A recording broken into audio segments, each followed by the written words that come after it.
Wala kang utang na loob, Reden.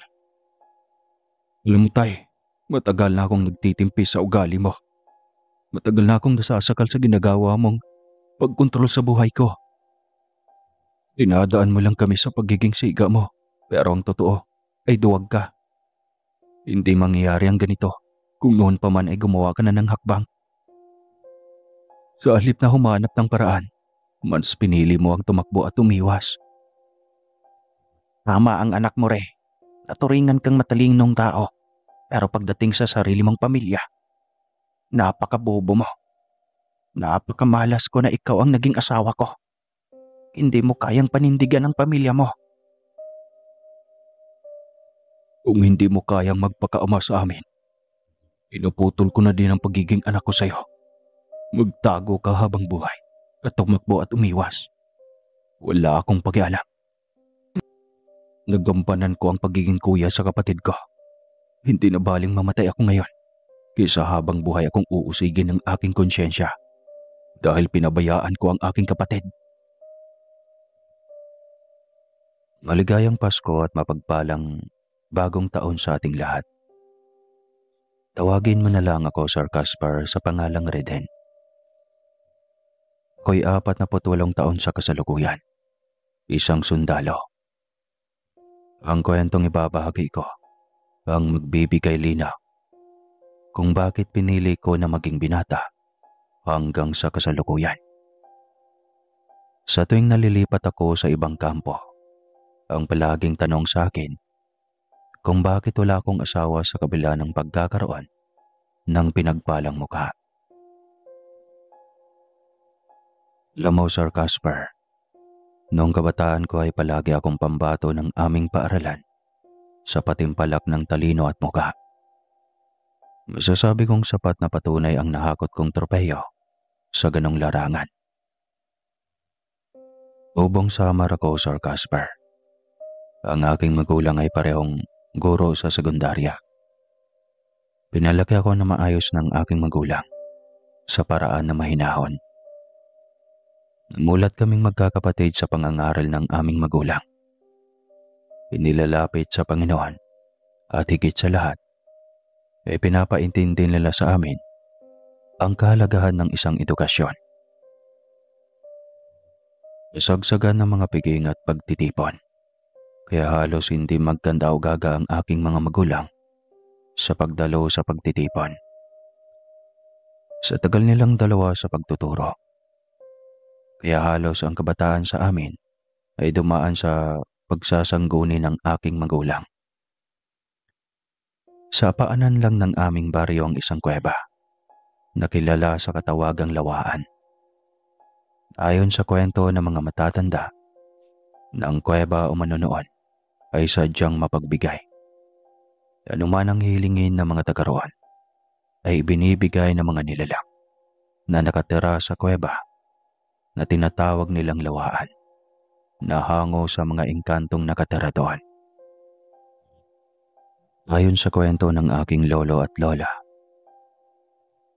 nagalit daw ang mga engkanto dahil kalimitan na hindi na binabalik ng mga taga roon ang bagay na kanilang hinihiram.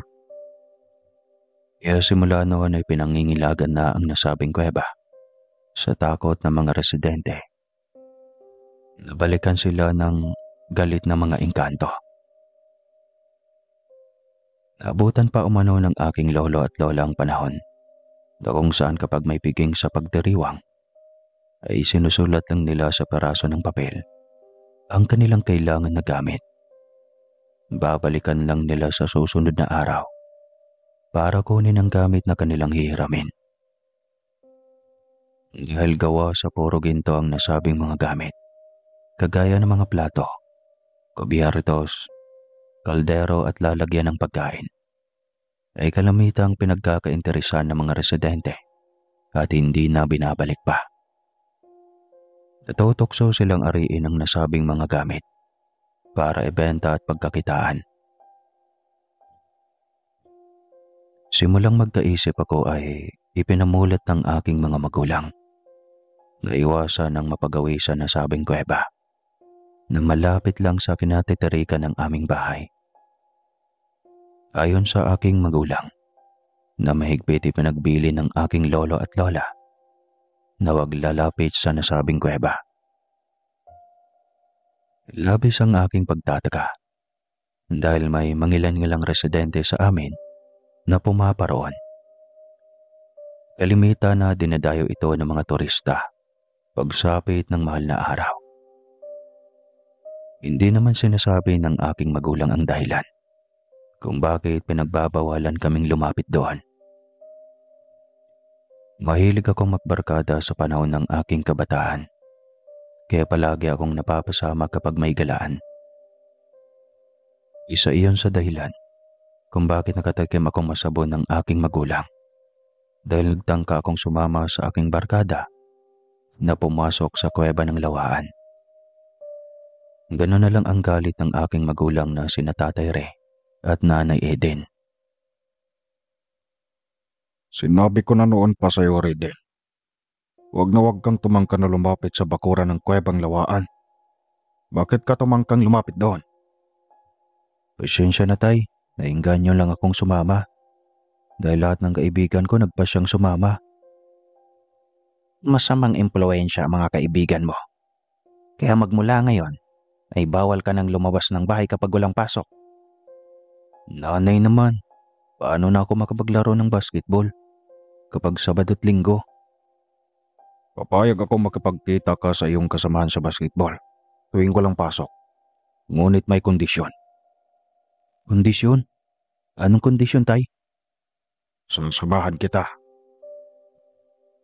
Ayos lang sa akin tay, nasamahan mo ko. Total, palagi ka naman nandun kapag may laro ako. Ay, manang-mana talaga ang anak mo sa'yo, Re. Ano pa nga bang magagawa ko, kundi ang payagan kayong mag-ama sa hilig nyo sa basketball? Pero Re, bikuran mo ang anak mo. Magsisimula ng suwayin tayo ng kanyang magulang. Pagpasensyahan mo na natin. Bata eh. Basta anak, huwag na huwag mo nang uulitin iyon. Maliwanag. Opo tay, hindi na mauulit po. Nagtataka ako sa aming mga magulang. Dahil gano'n na lang ang paghigpit nila sa aming magkakapatid na lumapit sa lugar kung saan matatagpuan ang kuweba ng lawaan. Pinipilit kong intindihin ang sitwasyon, pero hindi pa rin mawaglit sa aking isipan kung bakit gano'n na lang ang pag-iwas nila sa amin na mapagawi doon. Hanggang sa isang araw, inarinig ko ang usapan ng tsismosang albularya sa aming lugar. Si Aling Jocelyn ang takbuhan sa aming lugar kapag may dinapuan na sakit na hindi mapagaling ng doktor. Isa sa nakahiligan ni Aling Jocelyn ang makipagtsismisan sa aming baryo. May munting tindahan ng albularya na palaging dinadapuan ng kapwa niya tsismosa. Halos lahat ng kaganapan sa aming baryo ay alam ni Aling Jocelyn dahil sa lawak ng impluensya niya sa mga tsismosa sa amin. Inutusan ako ni Tatay Re na bumili ng alak noon dahil pinasyalan siya ng kasamahan niyang guro sa pinapasukan niyang paaralan. Hindi na malaya ni Aling Jocelyn ang aking pagdating dahil sa gilid ako dumaan.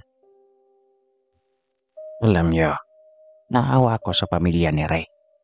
Dahil limitado ang galaw ng kanyang pamilya. Gustuin man niyang lumayo sa ating lugar pero hindi pwede. Isa-isang malalagas ang anak niya kapag ginawa niya iyon. May katotohanan ba Mari ang usap-usapan noon? Matagal ko nang naririnig ang tungkol sa nakaraan ng kanyang ninuno. Umiiral pa ba iyon hanggang ngayon? Sigurado ako na magpahanggang ngayon ay nakakabit sa pamilya niya ang sumpa. Sa bagay, matagal na silang umalis sa ating lugar kung hindi dahil sa sumpa. Nangangamba din sila na baka magkatotoo ang alamat, kaya pinili nilang manatili dito. Saksi ang aking ama kung paano naging madugo ang tunggalian sa pagitan ng ninuno ni Re at ng mga engkanto noon. Ito ba yung naririnig ko na usap-usapan? Na kaya isinumpa ang pamilya ni Re dahil sa ninakaw nila mga gamit sa kuweba? Totoo, dahil iyon mismo ang kwento ng aking lolo noon. Ayon sa kwento ng pamilya ni Ray, ang may kagagawan, kaya nagalit ang inkantong lawaan. Ano ba ang kanilang ginawa? Sa totoo lang ay naawa ko sa kanilang anak dahil naging limitado na ang kanilang galaw. Ayon sa salaysay ng aking lolo na sa tuwing lumalabas ang kadugo ni Ray sa baryong ito, ay agad na binabawian ng buhay, o di kaya ay dinadapuan ng malubhang sakit. Dahil iyon ang sumpa ng inkantong lawaan dahil sa mga gintong gamit na ninakaw ng kanyang pamilya noon. Malamang iyon din ang dahilan kung kaya't maalwan ang buhay ng kanilang angkan. Mismo. Pero aanhin mo naman ang yapan kung nagkukulong ang buong angkan mo sa lugar na ito. Sabay na napalingon si Aling Jocelyn at mga kasama niyang chismosa ng sinadya kong dumigay para makuha ang kanilang atensyon. Mukhang ang lutong ng usapan niyo ah. Sarap na sarap kayong lahat sa pakikipagpulutan sa pamilya namin. Nagsipulasan ang mga kasamahan ni Aling Jocelyn nang kanilang mapansing galit ako dahil nga sa aking narinig. Kanina ka pa ba dyan, Riden? Oo, Aling Jocelyn. At rinig ko lahat ng katabilan ng iyong dila. Wala kayong inatawag kundi ang pagpiyesta ng pamilya ko. Pasyensya ka na, Riden. Sana hindi na ito makarating sa tatay mo dahil sigurado na masasabon ako. Nag-isip muna ako bago sumang-ayon sa hinihiling ni Aling Jocelyn. Naiinis ako sa kanilang ginawa. Kaya gustong-gusto kong iparating iyon sa aking ama para sila'y masampulan. Ngunit napag-isip ko na maaari ko yon gamitin para malinawan sa nangyayari. Palaging umiiwas ang aking mga magulang sa tuwing nag-uusisa ako sa kanilang dahilan. Bayag lang ako, Aling Jocelyn, pag sumang-ayon ka sa aking kondisyon. Anong kondisyon na Riden? Sasagutin mo lahat ng aking katanungan. Hindi lalong nagalit ang ama mo kapag ginawa ko iyon. Hindi naman niya malalaman. Gusto ko lang malinawagan sa katotohanan. Napakatuso mo talagang bata ka.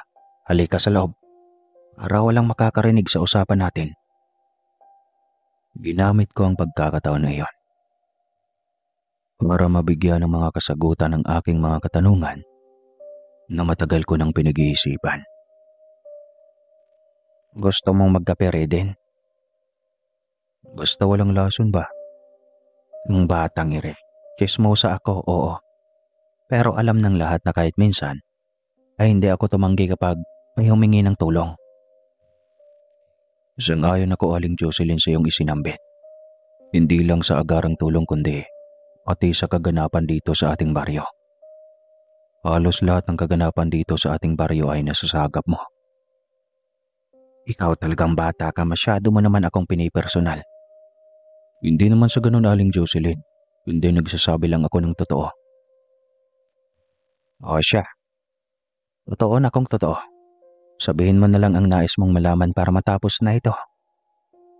Nakakatawa ng atensyon ko sa mga katanungan na labis na nakakapagpabagabag sa aking kalooban. Matagal kong kinimkim sa aking isipan ang mga katanungan na hindi naman masagot-sagot ng aking mga magulang. May katotohanan ba ang narinig ko kanina, Aling Jocelyn?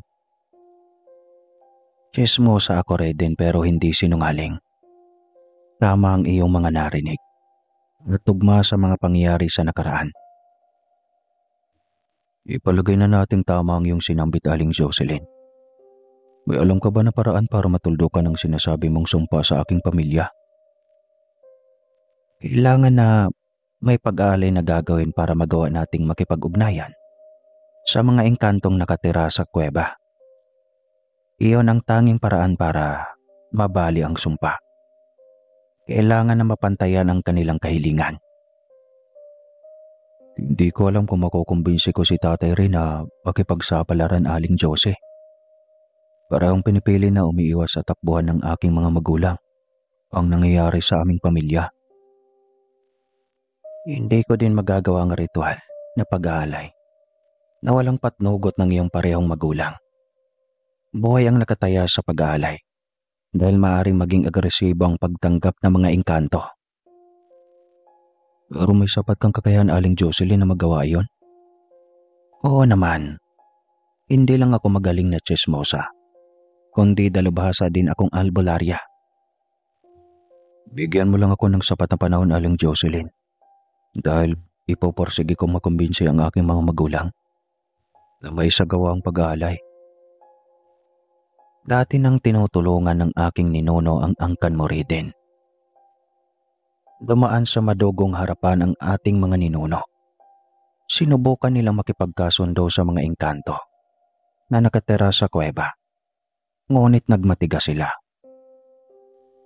Hanggang nagdesisyon ng aking lolo na albularyo na silyuhan na lang ang kuweba para hindi na makalabas ang engkantong lawaan. Ibig sabihin ay katulad namin ay nakulong din ang mga engkantong lawaan sa loob ng kuweba. Oo, Raiden. Iyon ang dahilan kung bakit hindi mabitaw-bitawan ng aming angkan ang pagiging manggagamot. Kailangan na makargahan ng pangselyong ritual ang kuweba para hindi makatakas ang mga engkantong ikinulong ng aking ninuno. Ano ang mangyayari kapag nakatakas ang engkantong lawaan? Pareho tayong malalagay sa peligro ang buhay ng ating mga angkan. Sa tingin mo, Aling Jocelyn, ay may pagbabago sa paninindigan ng mga engkantong lawaan? Sa tingin ko naman ay magkatulad lang ang inyong kalagayan. Labis-labis ang pag-asam na magkaroon ng kalayaan sa mahabang panahon. Sana nga, Aling Jocelyn. Umaasa ako na tugma ang iyong sampataha. Porsigido ako makumbinsi ang aking mga magulang na muling makipagsapalaran na matuldukan ang nangyari sa aming pamilya. Naalala ko bigla na inutusan pala ako ng aking ama na bumili ng merienda para sa kanyang bisita at alak. Agad akong bumili kay Aling Jocelyn at patakbong umuwi dahil siguradong galit na ang aking ama. Pagkarating ko nga ay kasalukuyang nagme-merienda na ang bisita ng aking ama. Siniyanyasan ako ng aking ama na dalhin na lang sa loob ang pinabili niya sa akin. Naabutan ko ang aking ina na nakaupo sa pagkainan habang nagkakape. Saan ka ba nagpupupuntang bata ka? Nina ka pa hinihintay ng ama mo. Sigurado na masasabon ka na naman mamaya niyan. Pasensya na, Nay. Hinanap ko pa ang pera na pambili kasi naiwala ako. Hindi sana umuwi ka na lang para nabigyan kita ng pambili ulit. Natakot kasi ako, Nay, na mapagalitan. O siya, tawagin mo na lang ang mga kapatid mo at kayo na ang kumain ng binili mo. Mabuti na lang na may dumaan ditong naglalako ng kakanin kaya nakabili ang tatay mo. Sinadya kong magsinungaling dahil hindi pa iyon ang tamang panahon para ungkatin ko ang tungkol sa nakaraan. Kailangan kong maghintay ng tamang pagkakataon para masabi ko sa aking mga magulang ang tungkol sa napag-usapan namin ni Aling Jocelyn. Noong papalubog ng araw, pagkaalis ng bisita ni Tatay Ray, ay nakatikim ako ng mahabang sermon dahil sa ginawa ko. Hindi ko naman masabi ang totoong dahilan dahil sigurado na sasabog ang galit ng aking ama. Ayaw na ayaw niyang nag-uusay sa kaming magkakapatid na may kaugnayan sa kuweba ng lawaan. Umabot na ako sa 19 na taong gulang. Ngunit hindi pa rin ako nakahanap ng pagkakataon para masabi sa aking mga magulang ang katotohanan. Ang katotohanan na alam ko na ang lihim sa nakaraan ng aming angkan. Sadyang mapagbiro ang tadhana dahil pagkakataon na mismo ang gumawa ng paraan para mapalapit ang aking pamilya sa lugar na kung saan ay pilit na iniiwasan ng aking mga magulang. Mahilig sa alagang aso ang aking bunsong kapatid na si Rivo. Halos sa mga alagang aso na umiikot ang kanyang buhay. Sa tuwing wala siyang ginagawa, ay puro pakikipaglaro sa kanyang mga alagang aso ang inaatupag niya. Dahil mahigpit na ipinagbabawal ni Tatay Ray na lumabas ang aking mga kapatid sa aming bakuran, ay kalamitan na doon na sila naglalaro. Kakarating lang namin mula sa eskwela, kaya lahat kaming magkakapatid ay abala sa pag-asikaso sa aming takdang aralin. Maliban kay Revo na abala sa pagkikipaglaro sa kanyang alagang aso na si Coco. Nakasanayan ko ng bantayan si Revo mula sa aking silid habang naglalaro. Nakaharap ang bintana ng aking silid sa mismong bakuran ng aming bahay. Biya't maya ay binabalingan ko siya ng tingin para masigurado na hindi siya lumalabas sa aming bakuran. Naging mabilis ang sumunod na pangyayari. Biglang may dumaan na babaeng aso sa harapan ng aming bahay. Malilis ng takbo si Coco para habulin ang babaeng aso. Napatayo ako mula sa aking kinaupuan dahil ang direksyon na tinutumbok ng aso ay papunta sa kuweba ng lawaan. Nakita kong patakbong hinabol ni Revo ang kanyang alagang aso. Sinubukan ko pa siyang tawagin ngunit ang kanyang atensyon ay napako sa kanyang alagang aso. Revo, bunso, bumalik ka. Magagalit si tatay. Sigaw ko ng paulit-ulit sa aking kapatid. Hindi pinansin ng aking kapatid ang ginawa kong pagtawag. Sa halip ay patuloy lang siyang tumatakbo ng mabilis para maabutan ng kanyang alagang aso. Nagmadali akong bumaba para ipaalam sa aking mga magulang ang paglabas ni Revo. Nay, si bunso lumabas ng bakuran. Hinahabol niya si Coco. Pupunta sa kuweba ang tinatahak niyang direksyon. Diyos na mahabagin. Ray, ang anak natin. Nagmadaling lumabas si Tatay Ray para sundan ang bunso kong kapatid. Napatigil si Tatay Ray sa paghakbang nang marating niya ang bungad ng harapan ng kuweba. Ulit-ulit itong sumigaw para tawagin si bunso na tuluyang nakapasok sa kuweba. Nakakasunod kami ni Nanay Eden kay Tatay Ray. Hindi namin alintana ang matatalim na nakausling bato sa daanan.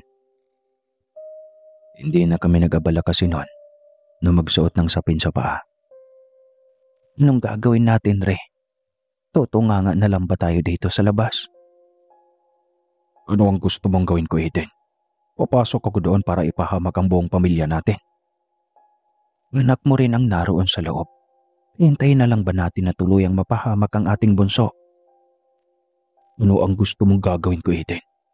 Papasok nga ba ako sa loob? Sana sinabi mo na lang na magpakamatay ako. Parang ganun na din iyon kapag pinili ko na pumasok sa loob ng kuweba. Ano si Revo? Sigurado na mapapahamak lang siya sa loob pag natagalan. Lubhang mainit sa loob na nagmumula sa naglalakihang kristal. Nagkataon na walang mga turista at dayo sa kuweba ng lawaan. Wala kaming aasahan na tulong dahil halos lahat na aming kapitbahay ay batid ang alamat na nakakabit sa aking pamilya. Sigurado na kahit sila'y magdadalawang isip na tulungan kami. Agad pumasok sa aking isipan si Aling Jocelyn na albalarya sa aming lugar. Tumakbo ako ng mabilis at tinalunton ko ang daan papunta sa bahay ni Aling Jocelyn. Narinig ko ang pagtawag ni Tatay Ray sa aking pangalan habang papalayo ako. Raydon, bumalik ka dito. Saan ka pupunta? Ano ba, Ray? Buti pa yung anak mo. Ay gumagawa ng paraan para matulungan ang kapatid niya. Hanggang ngayon na nalalagay sa panganib ang buhay ng anak mo, ay uunahin mo pa rin ang pesteng habilin ng angkan mo. Pinapangalagaan ko ang pamilya natin. Pinapangalagaan o sadyang duwag ka lang? Ano ang nagawa ng paniniwala mo? May magagawa ba yon para mailigtas ang anak natin? Hindi tayo papasok sa kuweba. Hindi ko ilalagay sa ang buhay ng ating nakakarami. No, isasakripisyo mo ang buhay ng bunso nating anak. Ibang klase ka rin. Ang bihirang ugali mong tao ka. Napakatigas ng puso mo pagdating sa paniniwala mo. Nagmamadaling lumabas si Aling Jocelyn para pagbuksan ako ng pintuan. Bakas ang pagtataka sa mukha ng babae nung mabungaran niya akong umahango sa harapan ng kanyang pinto.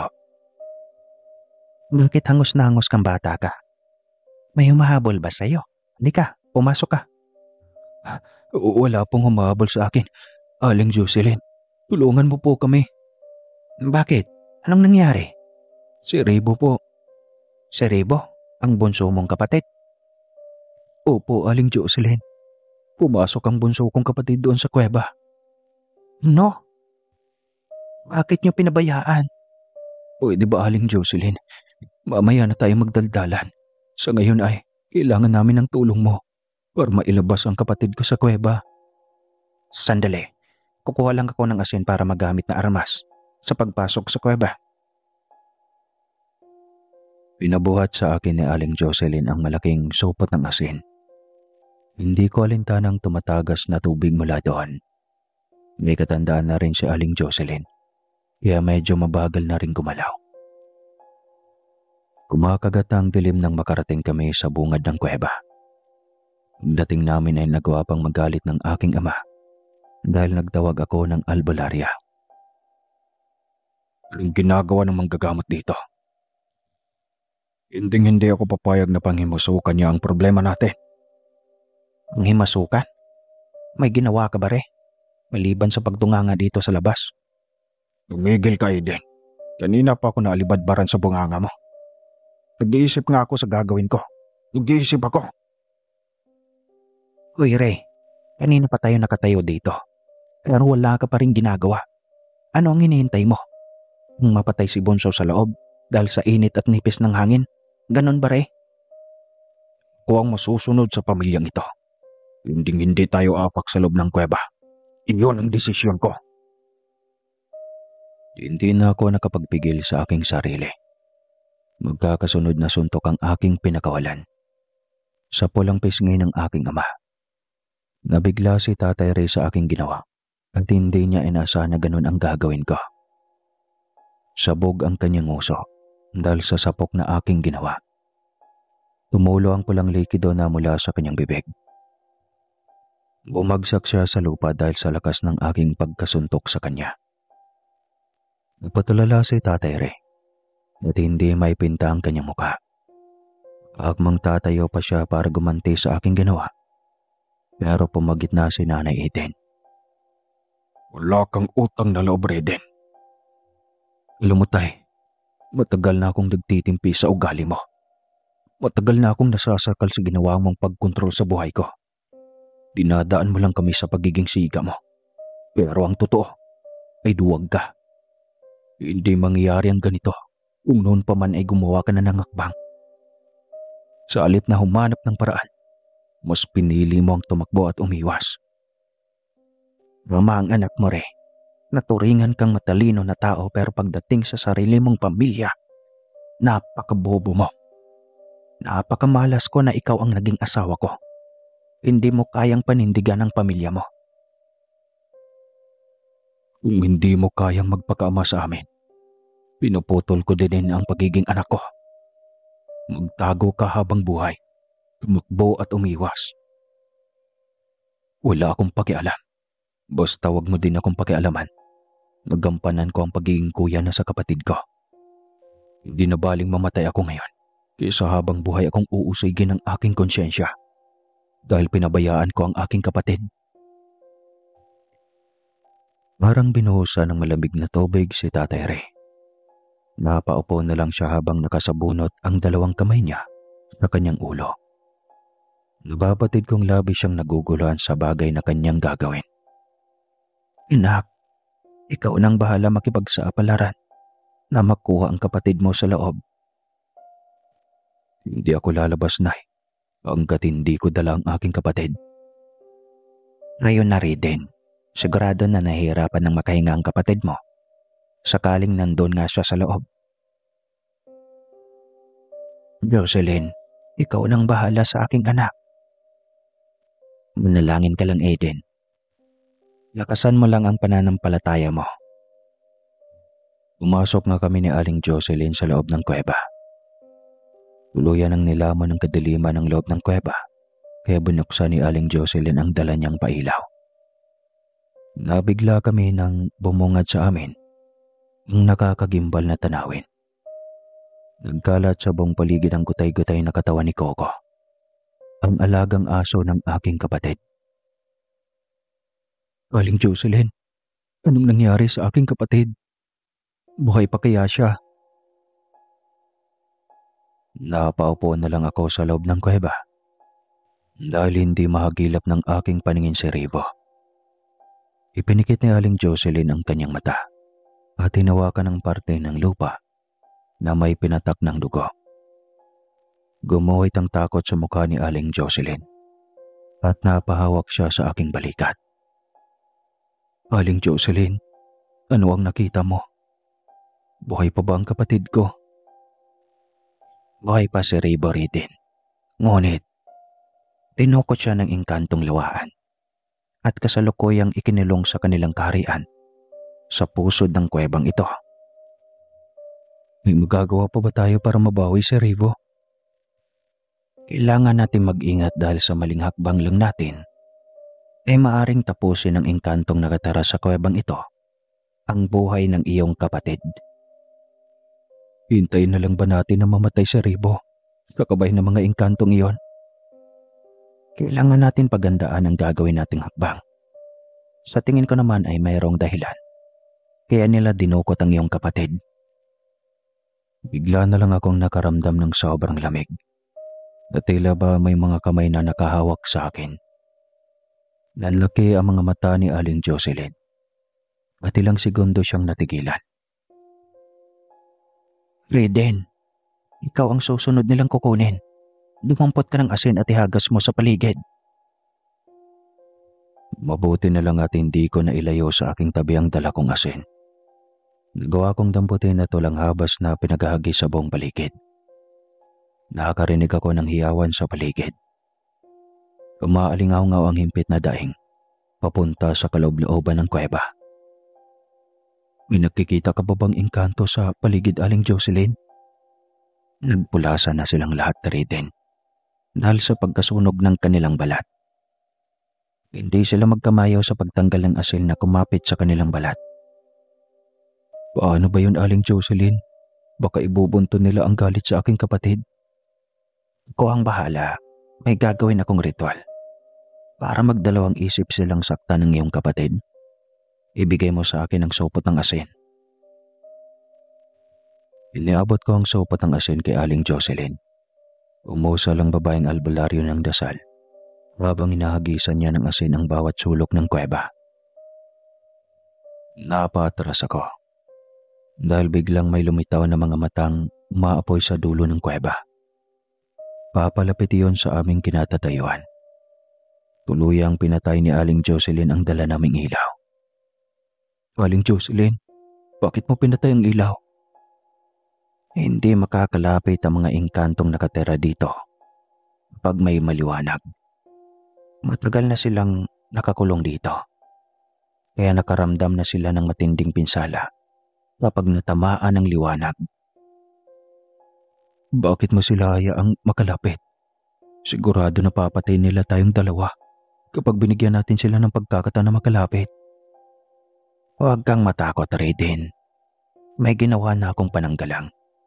Hanggang doon lang ang mga engkantong lawaan. Sa gitna ng kuweba. Makikipag-usap lang ako sa kanila. Napakadilim sa loob ng kuweba, kaya hindi ko lubusang masilayan ang buong wangis ng engkantong lawaan. Maliban na lang sa kanilang mga mata na nagnininga sa kadiliman. Huwag niyong patayin ang bihag. Hindi ako magdadalawang isip na sunugin ang kuwebang ito kapag ginawa niyo iyon.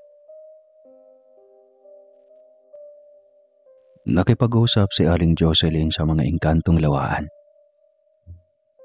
Nakita ko na lang na tumalikod ang mga engkantong kausap niya at umalis pabalik sa kanilang pinanggagalingan.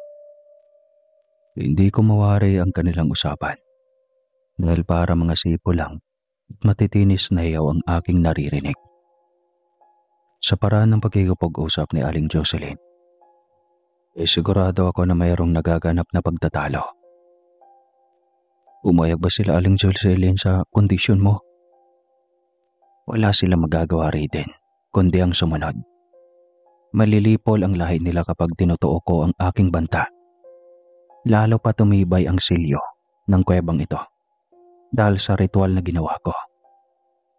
Umayag ba sila na pakawalan sa ribo? Hindi sila papayag hanggat nananatiling nakakabit ang silyo sa kuwebang ito. May sapat ka bang kakayahan Aling Jocelyn na kalasin ang tinutukoy mong selyo? Isang makalumang salamangka ang ginamit sa pagkabit ng selyo. Matagal nang patay ang ninuno kong gumawa ng ritual na iyon. Hindi ko alam kung paano iyon ginawa ng aking ninuno. Dahil ganap na akong makabagong albularya. Hindi ako bihasa sa pagbababaylan. Iyon ang ritual na nagkulong sa mga engkantong nandito sa kuweba. May iniisip ka bang paraan para matanggal ang harang sa kuwebang ito? Marami pa tayong dapat isaalang-alang bago natin gawin iyon. Pag-iisipan muna natin ng maigi bago isagawa ang susunod na hakbang.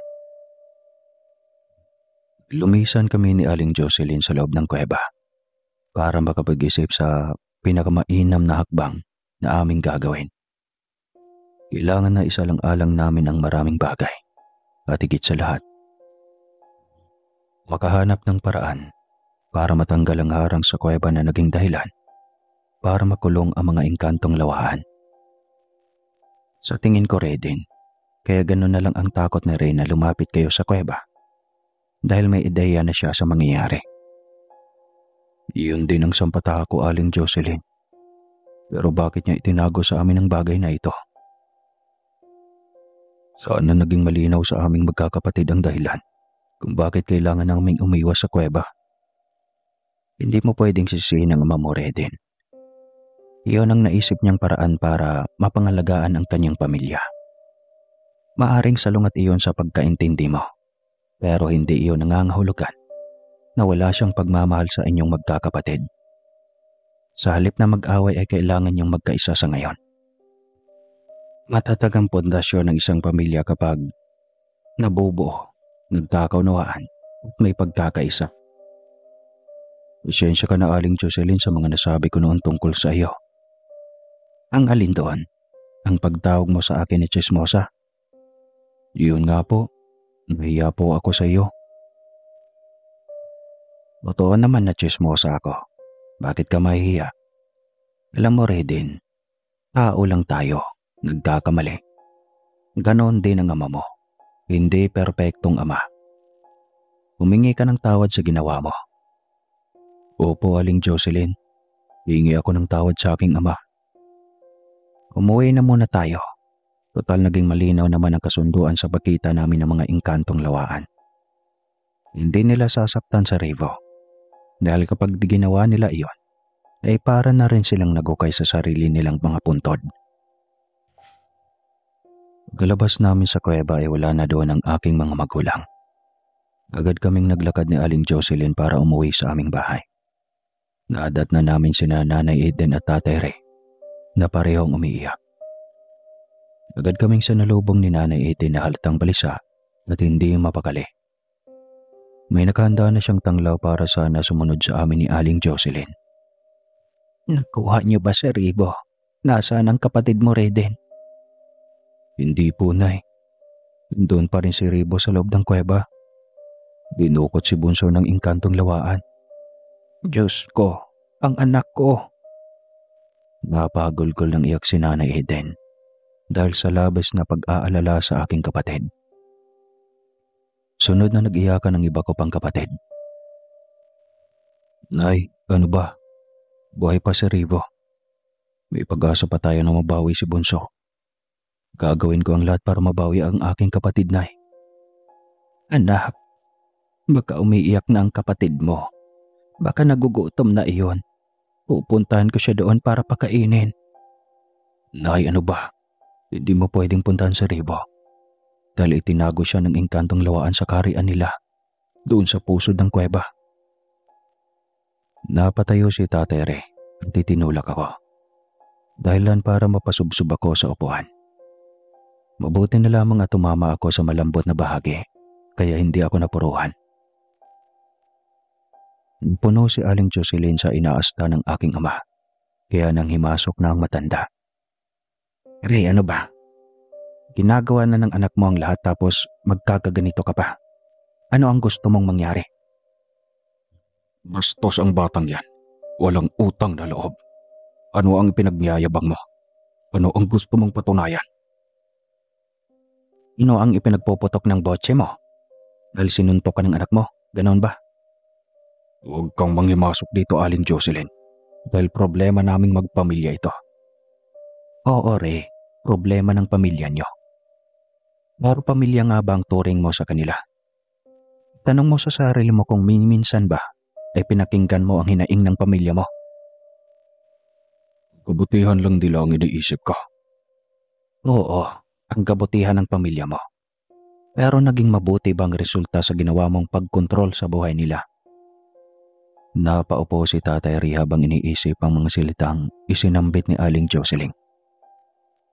Oo na, mali ako. Bumuhos ang luha ni Tatay Ray. Nagsisisi ito sa mga maling desisyon niya sa buhay. Saan na Ray, kung noon pa naging bukas ang pangunawa mo na mayroon pang paraan para mapalaya ang pamilya mo sa sumpa. Hindi na tayo aabot sa punto na kailangang may magsakripisyo para magising ka sa katotohanan. Hindi habang buhay na ang solusyon sa problema ay pagtakbo at pag-iwas. Natakot lang ako, Aling Jocelyn, na may mapahamak sa aking anak. Alam ng Diyos kung gaano ko kamahal ang aking pamilya. Nasasaktan ako ng sobra-sobra dahil sa nangyari sa bunso ko. Ngunit dinadaig ako ng takot na baka pati ang natitira kong mga anak ay mawawala sa akin. Hindi pa huli ang lahat, Ray. May magagawa pa tayo para mailigtas ang buo mong pamilya. Nagkapatawaran kaming mag-ama at napagkasunduan namin na ilalaban na ang natitirang pag-asa na mabawi sa Ribo. Magpahinga na muna tayo. Masyadong marami ang nangyari sa araw na ito. Huwag kayong mag-alala. Walang mangyayari kay Ribo hanggat tumutupad tayo sa kasunduan. Sana hindi pa huli ang lahat, Aling Jocelyn. Hindi ko mapapatawad ang sarili ko kapag may nangyari sa anak ko. Naniniwala ako rin na may magagawa pa tayo. Maniwala ka lang sa Panginoon na hindi niya tayo pababayaan. Halos hindi naman kami nakatulog sa magdamag. Sa tuwing ipipikat ko ang aking mga mata, ay nakikita ko ang mukha ng aking kapatid sa tuwing umiiyak. Lumabas na lang ako para magkape habang hinihintay kong sumilay ang liwanag sa labas. Pagkalabas ko ay nandun si Tatay Ray. Nagkakape habang nakatingin sa kawalan. Akmang babalik na lang sana ako sa aking silid dahil nahihiya pa ako makipag-usap sa aking ama dahil nga sa ginawa ko. Anak, samahan mo ako magkape.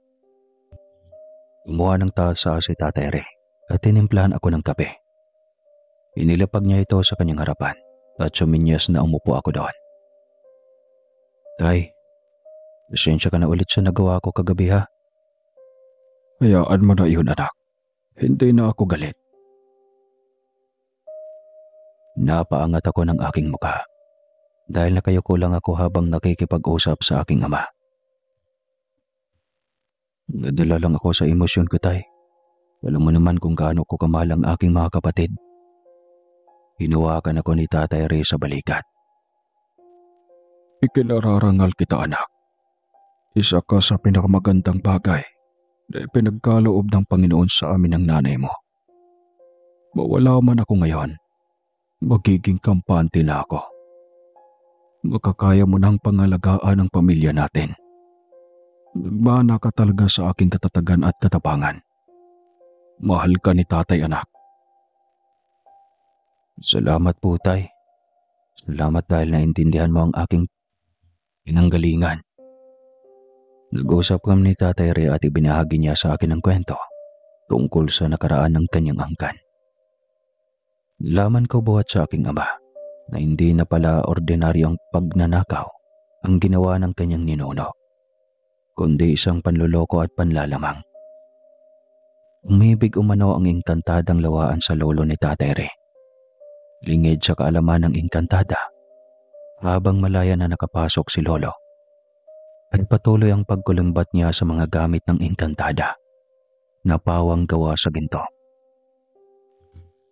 Nung maubos na ni Lolo Makulimbat ang mamahaling kagamitan, ay iniwan na niya ang engkantada. Nagipagsabuatan si Lolo sa angkan ni Aling Jocelyn na mga babaylan para maikulong ang mga engkanto at engkantadang lawaan sa loob ng kuweba. Isang sinaunang ritual ang kanilang ginawa para makagawa ng pananggalang na kahit susubukan o gamitan ng engkantong lawaan ng mahika, ay paulit-ulit silang babalik sa loob ng kuweba. Dahil sa galit ng mga engkanto, ay ginawad nila ang sumpa kay Lolo na ang sino man sa kanyang kadugo na magtatangkang lumabas sa baryo ay mamamatay. Iyon ang dahilan kung bakit hindi kami makakaalis doon. Tay, nasaan ang mga gintong ninakaw ni Lolo? Siguro ay naibenta na yun, anak. Iyon ang pinanggagalingan ng ari-arian na mayroon ng aming angkan. May nabanggit ba ang magulang mo tay sa pangalan ng engkantadang niloko ni Lolo? Ayon sa nagpasalin-salin na kwento sa ating pamilya, na ang pangalan ng engkantadang lawaan ay si Haraya. Nangako ang lolo mo na makiisang dibdib sa engkantada. Iyon ang nakikita kong dahilan kung bakit gano'n na lang ang pagkamuhi ng engkantong lawaan sa ating pamilya. Sa tingin mo tay patuloy pa rin ang paghahabol ni Haraya dahil sa ginawa ni Lolo? Sa tingin ko, anak, ay gano'n ang nangyayari. Inakala ni Haraya na buhay pa ang lolo mo. Iyon ang dahilan kung bakit labis-labis ang pagnanais niyang makalaya para makapaningil sa ginawa ng lolo mo. Ganoon ba talaga ang pag-ibig, tay? Akala ko ang pag-ibig ay may kusang magsakripisyo at magpaubaya. Ganoon siguro, anak, kapag ang pag-ibig ay dalisay at walang halong pagpapanggap. Hinintay lang namin ni Tatay Ray na magpakita si Haring Araw bago tahakin ang daan papunta sa bahay ni Aling Jocelyn. Pagdating namin doon ay naghahanda na si Aling Jocelyn para pumunta sa aming bahay din. Masaya niyang ibinalita sa amin na mayroong paraan para mabawi namin si Rivo na walang may mapapahamak. Anong paraan ang tinutukoy mo, Jocelyn? Sa pamamagitan ng mga gabay na engkanto at diwata. Naalala ko na mayroong gabay ang aking mga ninunong babaylan. Sa tingin ko naman ay patuloy pa rin silang nabubuhay dahil mabagal ang daloy ng panahon sa kanilang mundo. Paano natin malalaman kung buhay pa ba ang gabay na tinutukoy mo, Aling Jocelyn? Maaari ko silang tawagin sa pamamagitan ng pagtawid ko mula sa pangkaraniwan na albularya papunta sa pagiging ganap na babaylan. May maitutulong ba kami, Aling Jocelyn, para mapadali ang pagiging ganap mo na babaylan? Kailangan na makompleto ko ang 7 pares ng hayop na kailangan ialay sa pagpatupad ng pagbababaylan. Sabihin mo lang, Jocelyn, kung kailangan mo ng pera para mapadali na at makompleto ang kailangan natin. Iyon nga ang kailangan ko rin. Alam mo naman ang panahon ngayon. Pera na ang gumagalaw. Ngayon din, Jocelyn. Bibilhin na natin ang lahat na kailangan. Hindi nagtapos ang araw na iyon na hindi kumpleto ni Aling Jocelyn ang kanyang kailangan. Isang ritual ang kanyang isinagawa para makatawid mula sa pangkaraniwan na babaylan papunta sa pagiging ganap na babaylan. Kapares na baboy ramo, kambing, manok, koneho, lapate, pabo, at itik na pawang kulay itim ang kinatay para maisakatuparan ng ritual. Naglagay si Aling Jocelyn ng asukal sa ningas para matawag niya ang mga gabay na dumaan sa kanyang mga ninuno. Nakakapanindig balahibo ang nararamdaman namin ni Tatay Ray habang nakatayo sa bakuran nila Aling Jocelyn. Nasaksihan namin kung paano naglitawan ang mga anino na may nakakatakot na figura sa makapal na usok. Hindi namin makita ang kanilang wangis dahil natatakpan ng makapal na usok. Pagkatapos ng ritual ay hindi na ginalaw ang mga hayop na ginamit sa pag-aalay. Ipapabukas na natin ang pakikipag-ugnayan sa gabay na tumulong para mabuo ang pananggalang sa kuweba. Huwag kayong mag-alala, Ray. Dahil nangako ang inkantong gabay na tutulong para mabawi si Ribo. Panghahawakan ko, Aling Jocelyn, ang pangako mo. Wala na kaming magagawa kundi ang ipagkatiwalang kapalaran ng aking anak sa tulong mo. Nasa mabuting kalagayan sa Ribo. Nakita kong inaalagaan naman siya at pinapakain ng inkantong lawaan. Mabuti kung ganun, Aling Jocelyn. Kahit papaano ay nabawasan ang pag-aalala ko. Sabihin mo rin, Aling Jocelyn, kung may magagawa ako para masigurado ang kaligtasan ng aking kapatid. Umuwi na muna kayo. Hintayin niyo lang ako bukas sa inyong tahanan. Ako na ang pupunta para mapag-usapan natin ang kailangang gawin. Umuwi kami ni Tatay Ray sa bahay. Nawang-awa ako kay nanay dahil walang humpay ang kanyang pag-iyak. Nay, ano ba? Kailangan mong magpakatatag. Nangako naman si Aling Josie na gagawin ang lahat para mailigtas si Ribo.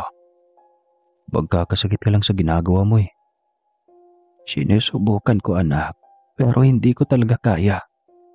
Ano na kaya ang kalagayan ng bunso ko ngayon? Paano na lang kung hindi siya mapapatahan sa pag-iyak? Hindi pa naman sana iyon matulog na walang katabi. Nagdesisyon kami ni Tatay Ray na isugod si Nanay Eden sa ospital. Dahil nakikita kong nagsisimula na siyang umakto ng hindi normal. Tay, isugod na kaya natin si nanay sa ospital. Kailangan na niyang maturukan ng pampakalma para makatulog. Nangangamba ako, Tay, na baka pumantong pa sa malalang sitwasyon ang kanyang kalagayan. Sang-ayon ako sa suggestion mo, anak. Baka masaraan pa ng bait ng nanay mo kapag pinatagal pa natin. Tinulungan kami ng aming mga kapitbahay na maisugod si Nanay Eden sa ospital. Hindi naman saklaw si Nanay Eden ng sumpang sumasaklaw sa angkan ni Tatay Ray. Ayon na rin sa patnumbay ni Aling Jocelyn. Ligtas na mailabas si Nanay Eden sa baryo dahil hindi naman niya taglay ang dugong dumadaloy sa angkan ni Tatay na may nakakabit na sumpa. Pinasuyo na lang namin na ipaalam sa mga kapatid ni Nanay Eden ang nangyari sa kanya. Agad sumugod sa amin ang aking mga kamag-anak sa panig ni Nanay Eden. Ipinagtapat ko sa kanila ang kasalukuyang pagsubok na kinakaharap ng aming pamilya. Nangako naman sila na alagaan muna nila si Nanay Eden habang hindi pa kami makakalabas sa aming baryo. Inihabilin na muna namin ni Tatay Ray sa iba naming mga kamag-anak na katulad namin ay hindi makalabas sa aming baryo. Inantabayan na naman ni Tatay Ray ang pagsapit ng umaga tungkol sa ipinangako ni Aling Jocelyn.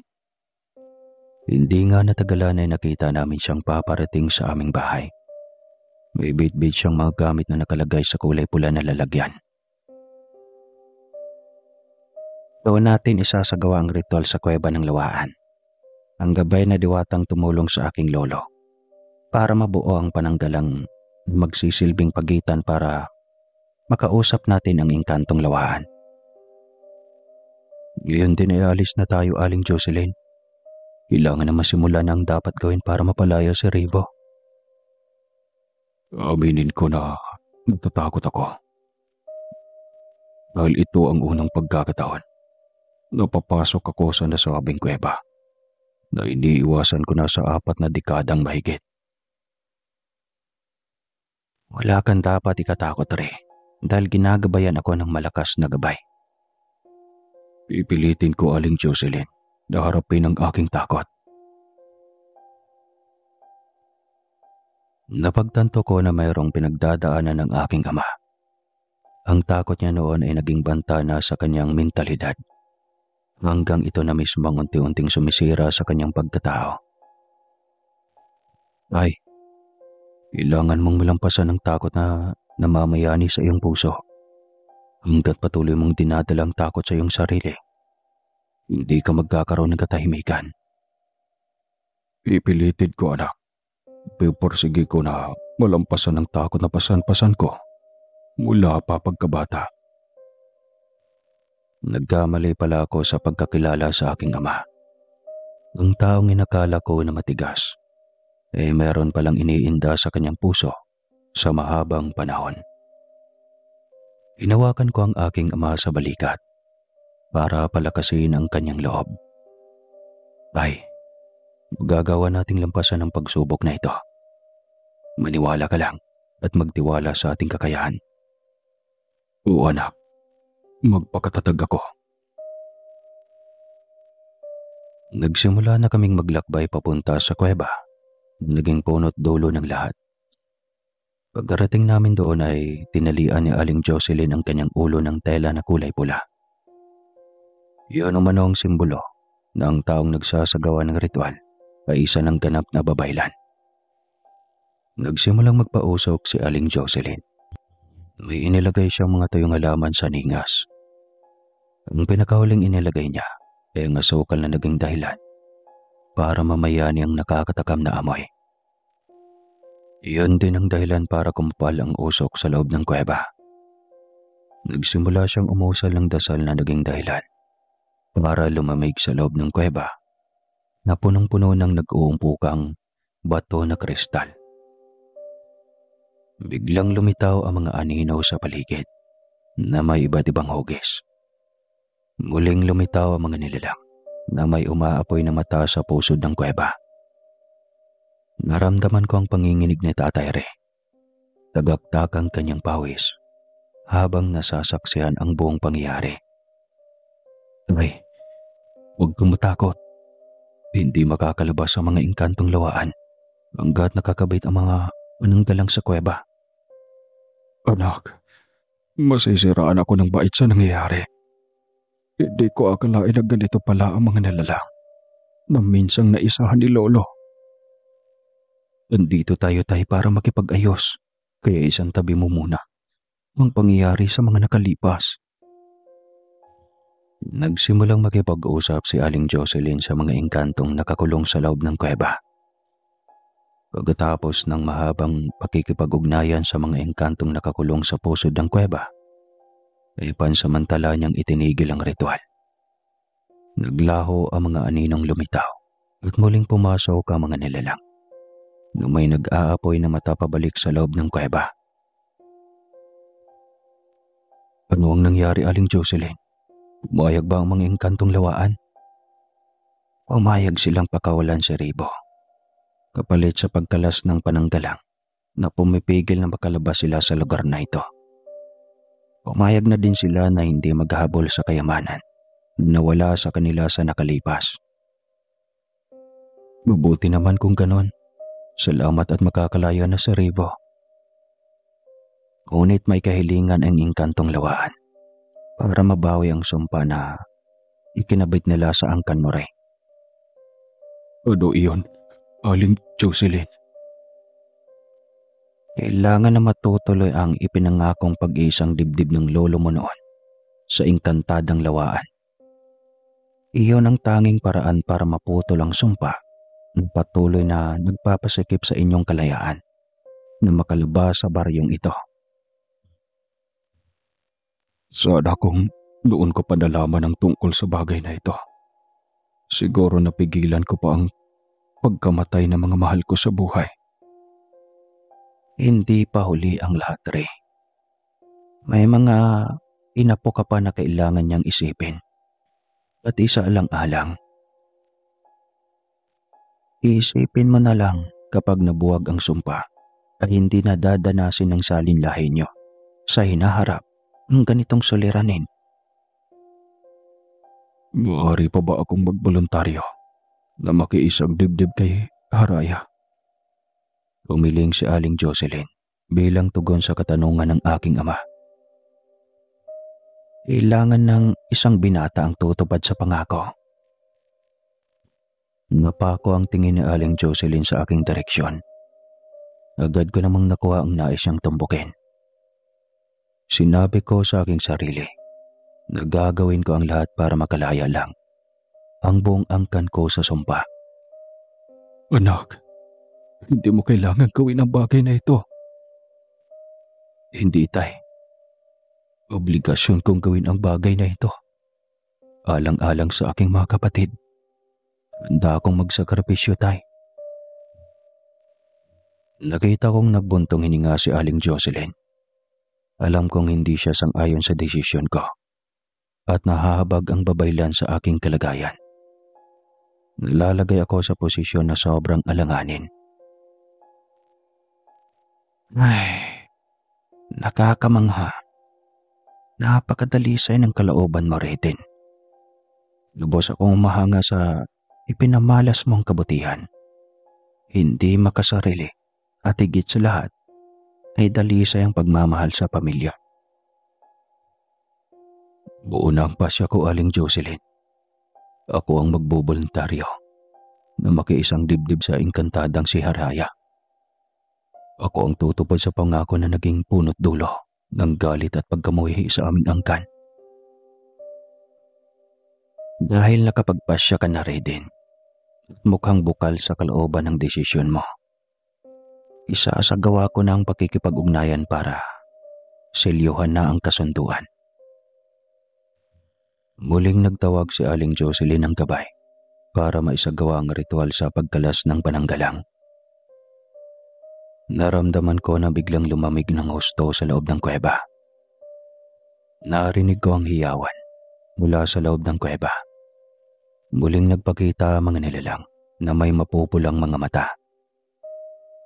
Huwag kang matakot, Reden. Mga mensaherong lobo sila na alaga ni Haraya. Abutin mo ang handog ni Haraya sa iyo bilang kanyang katipan. Isang sopot na kulay pula, nakagat-kagat ng lobo na kulay ginto. Kunin mo ang sopot, Reden. Iyan ay simbolo na pumayag kang maging kabiyak ni Haraya. Kinuha ko ang sopot at namangha ako sa kabigatan ng bagay na nakasilid doon.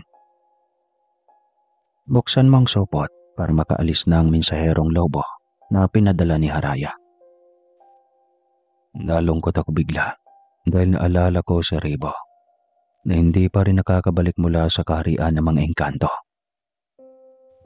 Nakatingin ang gintong lobo dahil nananatili akong malungkot sa kabila ng handog ni Haraya sa akin na mga ginto. Nagtatanong ang gintong lobo kung bakit nananatili kang malungkot. Sa inyo na lang po itong ginto. Tutupad ako sa kasunduan kahit walang handog. Ibalik niyo lang sa akin ang bunso kong kapatid. Sapat na yung handog para sa akin. Umatungal ang gintong lobo, ngunit kakaiba iyon sa aking pandinig. Wala akong nararamdaman na takot. Sa halip, napakabanayad sa pandinig. Napaiyak ako sa tuwa nung makita ko si Ribo na nakasakay sa likod ng gintong lobo. Napapalabas sa madilim na lagusan. Napakaayos ng kanyang kalagayan at may dala pa siyang iba't ibang laruan na gawa sa ginto. Binaluktot ng gintong lobo ang kanyang mga paa para maibaba ang aking kapatid. Agad siyang tumakbaw papunta sa amin ni Tatay Re. Tatay, si Coco, tumakbo kayo hinabol ko. Galit ka, tay? Hindi, bunso. Hindi galit si tatay. Bunso, wala na si Coco. Wala na ang alaga mong aso. Kasama ko si Coco sa loob, kuya. Namangha kami dahil naroon nga ang kaparehong aso na kamukhang kamukha ni Coco. Nakasunod sa aking kapatid. Sadyang mahiwaga ang daigdig sa ibang dimensyon, Reden. Kaya huwag ka nang magtaka. Ang importante ay nakabalik na si Ribo sa amin, Aling Jocelyn. Uuwi na muna tayo sobrang dami nang nangyari sa nagdaang araw. Masaya ako dahil sa wakas ay natuldukal na ang sumpa na umiiral sa angkan mo rin. Hindi ko rin alam, Aling Josie. Nararapat ba akong magsaya? Ganong alam ko na may isa pa akong anak na hindi ko batid ang magiging kapalaran. Bukal sa puso ko ang ginawa ko, tay, kaya hindi mo kailangan mag-alala. Sa ngayon ay ipagpasalamat mo na natin na ligtas sa ribo na nakabalik sa atin. Reden, huwag mong kalimutan na maghandog ng prutas na kulay dilaw bukas. Kailangan na patuloy kang magpakita na seryoso ka sa kasunduan. Nagkakaintindihan ba tayo? Gagawin ko ang habilin mo, Aling Jocelyn. Maraming salamat po sa inyo. Kundi dahil sa inyo po, wala na siguro ang kapatid ko. Walang anuman. Basta, gawin mo iyon sa loob ng 3 araw, ha. Bago sumapit ang 6 ng umaga, ay kailangan nagawa mo ng maghandog para kay Haraya. Tandaan ko po, Aling Jocelyn. Kinabukasan nga ay maaga akong nagising para dalhin sa kuweba ang naipon kong prutas na kulay dilaw. Sinumahan ko iyon ng bagong pitas na bulaklak para lalo akong kalugdan ng diwata. Nasamyo ko ang kakaibang simoy ng hangin. Napakabango at banayad sa pagkaramdam. Iyon ang nalalanghap kong amoy kapag napagawi ako sa mga tanim na bulaklak ni inay. Ipinalagay kong si Haraya iyon, kaya sinubukan ko siyang kausapin. Haraya, alis na ako. Babalik na lang ako bukas para muli kang dalhan ng handog. Naramdaman ko na parang may umakap sa akin. Amoy na amoy ko ang kakaibang pabango na bago sa aking ilong. Iyon ang unang pagkakataon na nasamyo ko iyon. Yumuko pa ako bago tuluyang lumisan sa kuweba. Sabik ako sa araw na iyon dahil dadalawin namin si Nanay Eden sa ospital. Sa unang pagkakataon ay makakalabas kaming mag-anak sa baryo. Naramdaman ko ang takot ni Tatay Ray nang humakbang siya palabas sa arko na humihiwalay sa 2 baryo. Diyan na muna kayo mga anak. Ako na muna ang lalabas. Ikaw na ang bahala sa mga kapatid mo, Reden. Sakaling may mangyari sa akin. Tapos na ang sumpa, Tay. Maniwala ka. Walang masamang mangyayari sa iyo, Tay. Pigil hininga kaming magkakapatid ng tuluyan na makakbang si Tatay Ray palabas ng baryo. Pagkalipas ng ilang segundo, ay nakahinga kami ng maluwag na walang may nangyari kay Tatay Ray na masama. Di ba, sinabi ko na tayo na tapos na ang sumpa. Sa wakas ay malaya na tayong makakalabas ng baryo. Sana nga anak, hindi mauubos ang swerte ng pamilya natin. Taimtim ang dalangin ko anak na gamayan ka ng Panginoon na malampasan ang nakaatang sa iyo na responsibilidad. Isang tabi na muna natin ang problema, Tay. Sulitin na muna natin ang unang pagkakataon na makalabas tayo sa baryo. Matagal ko na itong pinangarap. Sa wakas, natupad din. Tama ka anak. Sulitin na muna natin ang pagkakataon. Daanan na natin ang Nanay Eden mo para sabay nating maranasan ang ganap na kalayaan. Abot langit ang kasayahan ni Nanay Eden. Sa wakas ay muli niyang nakalong ang aming bunso. Paano niyo nagawang makalabas sa ating baryo? Magkahalong pagtataka at pag-aalala ang aking nababanaag sa mukha ng aming ina. Nay, malaya ng pamilya natin sa sumpa. Paano nangyari iyon, anak? Nabasag ng sumpang nakakabit sa buong angkan ni Tatay Ray. Nay, bumaling si Nanay Eden sa aking ama para kumprontahin ang aking sinabi. Tumangaw na lang si Tatay bilang pagsang-ayon sa aking sinabi. Si Reden ang may kagagawa ng lahat, kaya nakalaya sa sumpa ang aking angkan. Isang tabi na muna natin ang bagay na iyon.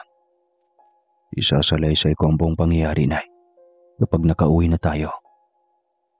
Sa ngayon ay pagdiwang na muna natin at pasalamatan na nakabalik na si Bunso ng ligtas. Sinulit namin ang buong araw sa pamamasyal, pagkain sa labas at pagsimba bago umuwi sa bahay. Bago matulog ay nag-usap muna kami ni Tatay Ray tungkol sa mga bagay na hindi pa nabigyan ng linaw sa aking isipan. Tay, paano ka nakatapos ng pag-aaral kung gayong hindi ka makakalabas ng ating baryo? Iyon ang dahilan, anak, kung bakit nagkaroon ng kolehiyo sa ating baryo. Ginamit ng aking lolo ang kanyang kayamanan para mismo paaralan na ang lumipat sa amin na kanyang inapo. Sa tingin mo, makapagturo ba ako kung walang impluensya ng pamilya natin? Ngayon naging maliwanag na sa akin ang lahat kung bakit mas progresibo ang baryo natin kumpara sa ibang lugar, Tay. Ginamit ng lolo mo ang kanyang pera para maging maayos ang pamumuhay ng kanyang mga anak at apo sa lugar na ito.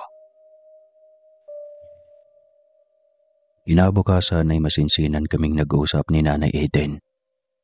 Sa una ay labis ang kanyang patutol sa aking gagawin. Sa uli ay napahinuhod ko siya nang ganun ang tanging paraan para manumbalik at magkaroon ng normal na buhay ang aming pamilya. Magkakaroon nga ng normal na buhay ang mga kapatid mo, anak. Pero paano naman ang maging buhay mo? Umaayon sa kapakanan ng nakakarami ang gagawin kong sakripisyo, Nay. Magiging makabuluhan ang gagawin ko. Ito ang makabibigay sa akin ng katahimikan, Nay. Napakapaalad namin ng tatay mo dahil nagkaroon kami ng anak na tulad mo, Reden. Napakabuti ng kalooban mo para unahin ang kapakanan ng iba kaysa sa sarili mong kasiyahan. Magiging kampante ako, Nay, kapag suportahan mo ako sa desisyon ko. Ikinararangal kita, anak. Hindi ka lang naging huwaran na anak, kundi naging bayani ng angkan mo. Kinabukasan ay muli kong isinagawa ang paghahandog na ibinili ni Aling Jocelyn. Ginawa ko iyon sa loob ng 3 araw na walang palya. Pagkatapos ng 3 araw ay muli niya akong sinadya para ihabilin ang kailangan kong gawin kapag nagsimula ng magpakita si Haraya sa akin. Sa darating na mga araw ay magsisimula ng magpakita si Haraya sa iyo, Reden. Kailangan ng pagkasamahan mo ang engkantadang lawaan ng maayos para hindi na muling maulit ang nangyari sa nakaraan. Tatandaan ko ang iyong habilin, Aling Jocelyn. Kailangan na matupad ang pag-iisang dibdib niyong dalawa para matuldukan ang sigalot sa ating pagitan. Huwag kang matakot dahil may kaakibat na biyaya ang pakikipag-isang dibdib mo sa engkantada. Magkakaroon ng maalwan na pamumuhay ang buo mong pamilya. Iyon naman ang pangarap ko na mabigyan ng magandang kinabukasan ang buong pamilya ko. Matutupad yun, Reden, sa takdang panahon. Basta maging hayahay lang ang papakasal mo sa engkantada. Aling Jocelyn, di ba? Lolo pa ni tatay ang dapat sana kakasalan ng engkantadang si Haraya. Ibig sabihin, masyado na siyang matanda para sa akin. 19 na taong gulang pa lang ako. Magkaiba ang daloy ng ating panahon kumpara sa kanilang mundo. Ang kaakibat ng 1 oras sa kanila ay halos 1 taon na sa ating mundo. Sa tingin ko naman ay hindi nagkakalayo ang itsura niyo ni Haraya. Maniwala ka sa akin, Reden. Halos lahat ng engkantada ay tumataglay ng kagandahan. Sigurado ako na hindi naiiba sa kanila si Haraya. Saan nga, Aling Jocelyn? Magkatotoo ang sinabi mo sa akin. Umaasa ako na patuloy pang umaayon ng kapalaran sa aking panig. Tatandaan mo lang, Reden, na huwag kang kakain ng kanin na kulay itim. Makukulong ka sa mundo ni Haraya kapag ginawa mo iyon. Malalaman mo naman ang tinutukoy kong kanin dahil gumagalo ito na parang may sariling mga buhay. Ikikintal ko sa aking isipan ang sinabi mo, Aling Jocelyn. Kinabukasan nga ay muli kong ginawa ang pagdadala ng handog kay Haraya. Ganon na lang ang aking pagkamangha dahil sa muli kong paglingon ay naroon na ako sa ibang lugar. Namamayani sa aking pangamoy ang lubhang nakakabighani na samyo ng hangin na nanunuot sa aking ilong. Natatangay ako sa kakaibang sensasyon na hatid ng buong paligid. Sa hindi kalayuan ay may nakita akong isang babae na nakasuot ng kulay puting damit na tinatangay ng hangin.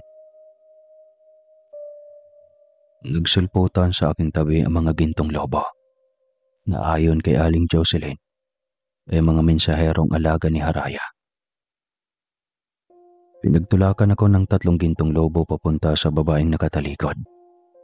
Nagpaubaya ako at nagpatianod sa kanilang ginagawa hanggang sa makarating ako sa kinaroroonan ng babae. Nananatili siyang nakatalikod kaya naglakas loob akong magsalita. Ikaw ba si Haraya? Ang engkantadang lawaan na nakatakdang pakasalan ko. Natulala ako sa malamyos na boses na tumugon sa aking tanong. Ano ang pangalan mo? Riden. Riden ang pangalan ko. Naramdaman ko na tila tumigil ang aking mundo. Na unti-unting humarap sa akin si Haraya. Napatunayan ko na tugmang sinabi ni Aling Jocelyn. Isang engkantada na napakaganda ang bumungad sa akin. Wala akong maipipinta sa kanyang panlabas na anyo. Para sa akin ay isang perpekto na obra maestra ng isang dalubhasang pintor, si Haraya. Kahit sa panaginip o aking pantasya, ay hindi ko maisip na may katulad ni Haraya na umiiral sa realidad. Natakot ka ba sa wangis ko, Reden? Natulala ka yata bigla. Hindi Haraya. Sa katunayan ay napakaganda mong engkantada.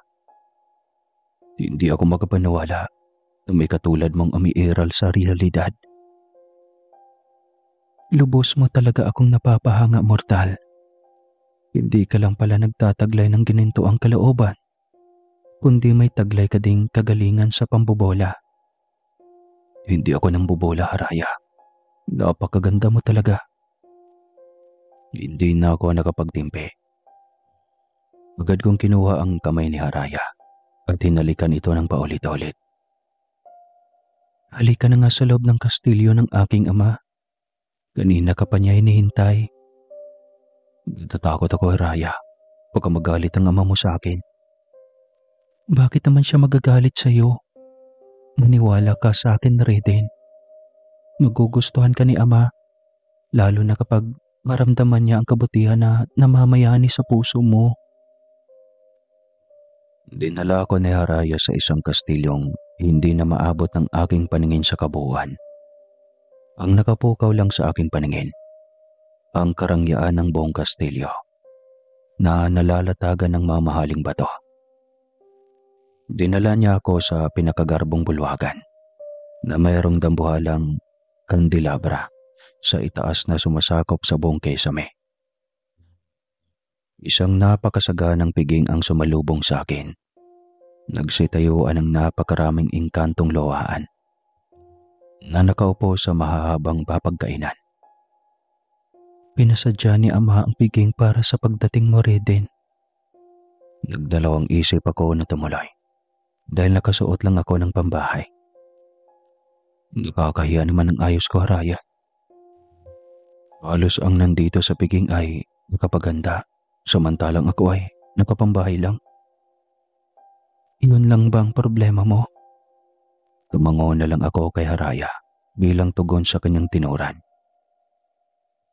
Inila niya ako papunta sa isang silid na mayroong iba't ibang uri ng kasuotan. Hubarin mo na ang damit mo para makapagpalit ka na, Reden.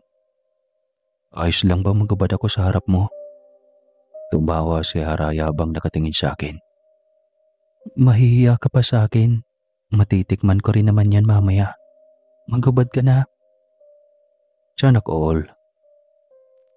Wala na akong magawa kundi ang magubad-ubad sa harapan ni Haraya. Dahil pinapatanggal niya ang lahat ng saplot sa aking katawan. Alright. Sumilay ang pilyong ngiti ni Haraya nang tuluyang bumungad sa kanya. Ang aking... Huwag kang umakto ng ganyan, Haraya. Hindi ako sanay. Huwag kang nang mahiya. Malaki naman eh. Napakapilyo mo talaga. Nabigla ako sa sumunod na ginawa ni Haraya. Bigla na lang niya akong hinalikan sa bibig ng madiin. Bahagya niya iyong kinagat habang kinakapa ang aking harapan. Umiwas na lang ako dahil nagsimula na akong tabla ng kanyang ginagawa. Sa muli pa natawagin mo akong Haraya.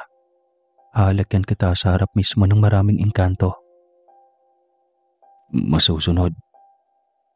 Mahal, ganun ang maging tawagan natin ha? Oo, mahal. Masusunod ang gusto mo. Magaling, aking mahal. Bumalik kami ni Haraya sa bulwagan kung saan nagaganap ang piging. Magkahawa kamay kaming dalawa na lumabas doon. Si Amang Homer, siya rin din. Ikinagagali kitang makadapo ang palad. Ama, iyon ang itatawag mo sa akin simula ngayon.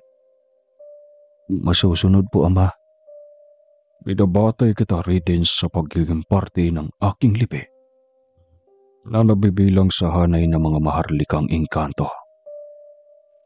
Masaya ako, Ama, na malugod mo akong tinanggap bilang bahagi ng iyong lipi.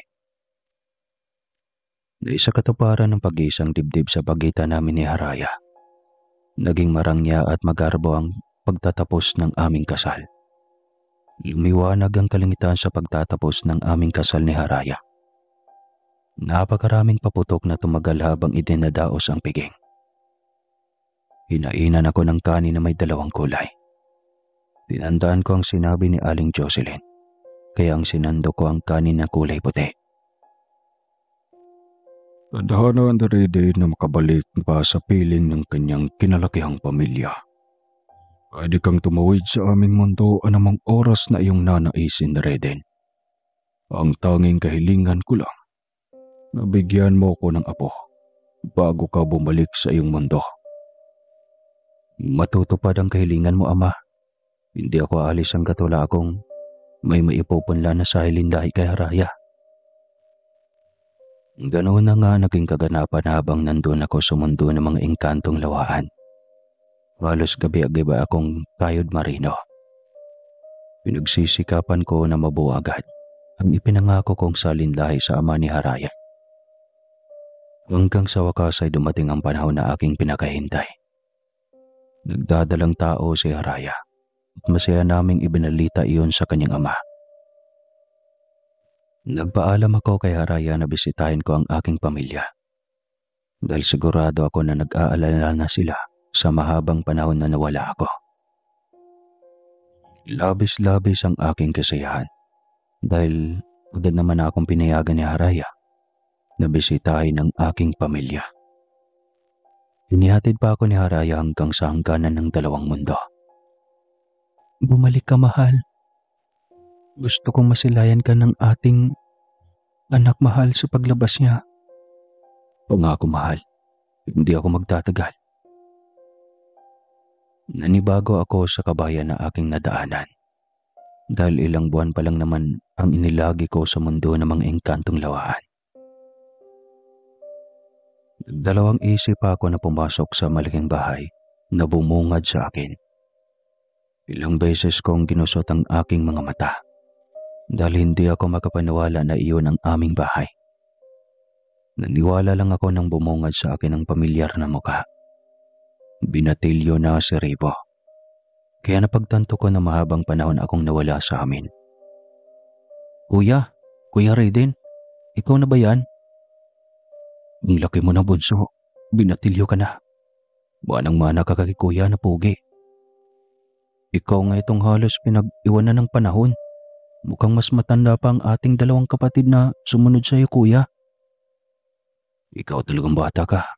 Magaling ka namang bola kay kuya. Payakap nga si kuya. Gusto ko yung katulad ng dati. Hindi ko na ito ginagawa kasi nahihiya na ako. Pero gagawin ko to para sa iyo, kuya. Hindi ko napigilang maging emosyonal sa haba ng panahon na nakaligtaan ko sa aking pamilya. Napuno ng iyakan ng tuluyan ako makapasok sa loob ng aming bahay. Ipinagtapat ng aking nanay Eden. Nasimulang mawala ako ay hindi mabilang na biyaya ang dumadapo sa aming pamilya. Nay, pagpasensyaan niyo na ako kung matagal akong nawala. Wala kang dapat ihingi ng paumanin, anak. Habang wala ka, damang-dama namin ang pagmamahal mo. Oo, Nay. Kailangan kong bumalik agad dahil malapit na ang kabuwanan ng aking asawa. Sana, anak, mabigyan kami ng pagkakataon na makadapo ang palad ang mag-ina mo. Magaganap iyon, Nay, sa takdang panahon. Bisitahin mo, anak, si Aling Jocelyn bago ka bumalik sa piling ng iyong mag-ina. Palagi kanyang tinatanong kung nakauwi ka na. Gagawin ko iyon, Tay. Malaki ang utang na loob ko sa kanya. Isang malusog na batang lalaki ang naging anak namin ni Haraya. Pinagbigyan ako ni Haraya na makadapo ang palad ang aking pamilya. Ipinagtapat ni Homer sa akin na kaya lang ako pinagbigyan na manatili sa kanilang mundo dahil sa kahilingan ni Haraya na makapiling niya ako hanggang sa kanyang panganganak. Ayon na rin kay Homer na pwede lang akong tumagal sa kanilang mundo kapag handa na akong kumain ng kanin na itim. Nangangahulugan iyon na maging ganap na akong isa sa kanila. Humiling ako kay Haraya na hiyaan mo na akong tuparin ang pangarap ko. Iyon ang makapagsilbi sa kapwa ko mortal. Pumasok ako sa sandatang lakas ng Pilipinas. Naging isa akong sundalo. Dahil na din sa hindi ako takot mamatay. Dahil kapag namatay ako, makakasama ko na ng matagal o habang buhay ang mag-ina kong engkantada. Kaya dito ko ibinuhos lahat ang natitira ko pang mga buhay. Wala akong takot na kahit konti, kahit sabihin pang waray ako. Pero ang totoo, talagang may pinanghahawakan lang ako. Dahil sa oras na mamatay ako, ay makakapiling ko na ang mag-ina ko. Ang buong akala ng lahat ay wala akong balak na mag-asawa. Pero ang totoo, ay may 3 salinlahi na akong naghihintay na makapiling ako sa tamang panahon. Hanggang dito na lang po, Sir Casper, ang mahaba kong kwento. Sa ngayon po ay okay naman na ang kuweba na ito. Pinupuntahan lang ito ng mga turista, pero sa bungad lamang. At bawal ka rin pumasok kung wala kang kasamang taga-roon. Muli po ang iyong masugid na tagapakinig. Pare din po ng Visayas. Don't forget to subscribe.